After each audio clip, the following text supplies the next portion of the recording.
আমার মেয়েকে হত্যা করা হয়েছে, তিল তিল করে আমার মেয়েরা মেরে মারে ফেলাইছে। আমার মেয়ে আঘাতে আঘাতে শেষ হয়ে গেছে। আমার মেয়ের মাথায় আঘাত, কত যে আঘাত আমার মেয়ের। আমি ন্যায় বিচার চাই, আর আমার আর কিছু বলার নাই। এদের বাপ নাই, বাপ নাই, আমার বড় ছেলে নাই। আমি ন্যায় বিচার চাই।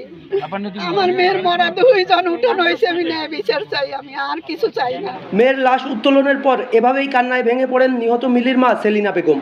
খুলনার আলোচিত গৃহবধূ মিলি হত্যা মামলায় আজ আদালতের নির্দেশে নির্বাহী ম্যাজিস্ট্রেট এবং কেএমপি সোনাডাঙ্গা জোনের সহকারী কমিশনারের উপস্থিতিতে নিউ বিশ্বাস প্রপার্টিজের মালিক তারেক বিশ্বাসদের পারিবারিক কবরস্থান থেকে মিলির লাশ উত্তোলন করে ফরেনসিক পরীক্ষার জন্য প্রেরণ করে হরিণজানা থানা পুলিশ। জানা যায়, এবছর 24 ফেব্রুয়ারি নির্যাতনের ফলে গুরুতর অসুস্থ হয়ে পড়লে মিলিকে খুলনা হেলথ কেয়ার নামে একটি বেসরকারি হাসপাতালে ভর্তি করা হয়। সেখানে ওই দিন রাতে মিলি মারা গেলে গোপনে ময়নাতদন্ত ছাড়াই দ্রুত মিলির দাফন সম্পন্ন করে তার স্বামী তারেক বিশ্বাস। প্রধানমন্ত্রী, একটা মেয়ে, আমার মেয়ে, একটা মেয়ে, এতিমের বিচার চাই। বাবা নাই, ভাই নাই, আমার বিধবা মাই, কি করবে, করুণে কিছুই নাই। এ ঘটনার পর মিলির ধারণ করে রেখে যাওয়া নির্যাতনের ফুটেজ, ছবি ও ডায়েরি তার পরিবারের হাতে আসলে মিলির মা সেলিনা বেগম বাদী হয়ে খুলনার নারী ও শিশু নির্যাতন দমন ট্রাইব্যুনাল 2 আদালতে অভিযোগ দায়ের করেন, যার প্রেক্ষিতে 26 মার্চ রাতে মামলাটি হরিণটানা থানায় নথিভুক্ত করা হয়।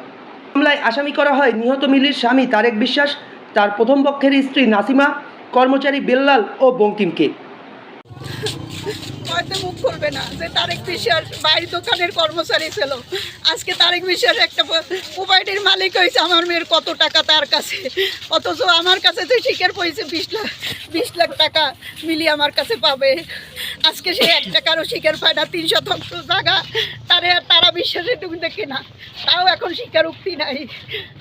15 বড় গহনা, তারও স্বীকারোক্তি নেই। আজকে আমার নাতিটা ডালে ডালে ডালে ডালে গড়ে, আজকে আমার মেয়ের সব শেষ হয়ে গেল। আজকে জীবন না আমার মেয়ে দিয়ে ফেলাইলো। আর কি আমি এইটাই আল্লাহর কাছে আমি এইটাই কই, কার মার সন্তান যেন এইভাবে সন্তান হারা না হয়। মামলায় তারেক বিশ্বাসকে গ্রেফতার করে আদালতে সোপর্দ করে পুলিশ। বর্তমানে সে জামিনে মুক্ত এবং বাকিরা পলাতক। 2019 সালে রায়েরমহল এলাকার হারেস বিশ্বাসের ছেলে মোহাম্মদ তারেক বিশ্বাসের সঙ্গে নগরীর খালিশপুরের মৃত মোশাররফ হোসেনের মেয়ে মাহমুদা আক্তার মিলির বিয়ে হয়। বিয়ের পর মিলি তার নামে থাকা বাড়ি বিক্রি করে সব টাকা স্বামীর হাতে তুলে দেয়, যা দিয়ে তারেক নিউ বিশ্বাস প্রপার্টিজ নামে আবাসন ব্যবসা শুরু করেন।